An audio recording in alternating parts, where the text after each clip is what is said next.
हमारा भारत तो इतना प्यारा है कि पूरी दुनिया को अपना घर मानता है, पूरे वर्ल्ड को अपना घर मानता है. This song was sung after the Jallianwala Bagh massacre in Amritsar, in which a British general opened fire a large group of unarmed, peaceful people, killing many and wounding even more.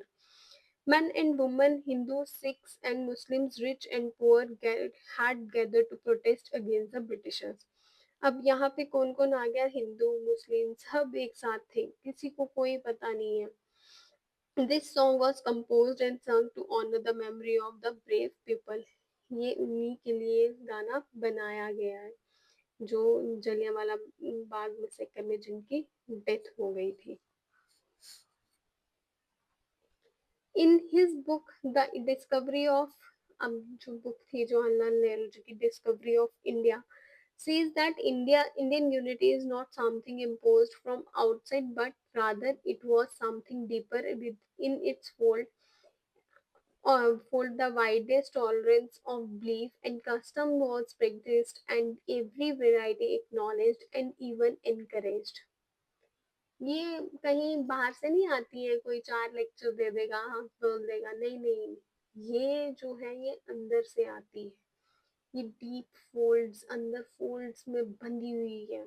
जब ये अपनी हदें तोड़ के बाहर आती है, फिर India की यूनिटी को कोई भी चैलेंज नहीं कर सकता है. It was Nehru who coined the phrase unity in diversity to describe India.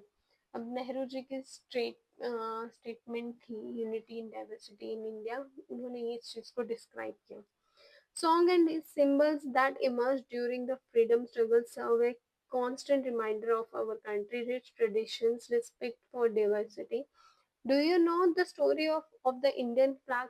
Story पता है आपको इंडियन फ्लैग की? It was used as a symbol to protest against, ये सिंबल था यूनिटी का. फ्लैग हमारा फर्स्ट टाइम ऐसे यूज किया गया था. The British bad people everywhere, हर जगह.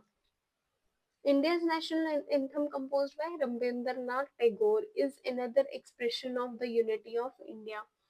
एक जो हमारा नेशनल एंथम है वो भी यूनिटी ऑफ इंडिया को एक्सप्रेस करता है. In what way does the national anthem describe this unity? किस वेज में की जाती है? ये आप आंसर्स मुझे बताएंगे कमेंट सेक्शन में. आप बताओ मुझे आंसर्स. और ये रही इसकी exercise, and that's it. Chapter is complete. और प्लीज क्वेश्चंस को अटेम्प्ट करना. आप क्वेश्चंस अटेम्प्ट करोगे तो ही आपको पता लगेगा कि आपको समझ में आया है या नहीं आया. और कुछ भी मुझे बताना है तो आप प्लीज मुझे कमेंट सेक्शन करके बता सकते हो. कोई भी आपकी चीजें हैं कि आप चाहते हो मैं लेक्चर में कुछ चीजें चेंज करूँ, तो वो भी आप मुझे बता सकते हो. Thank you very much. Bye bye.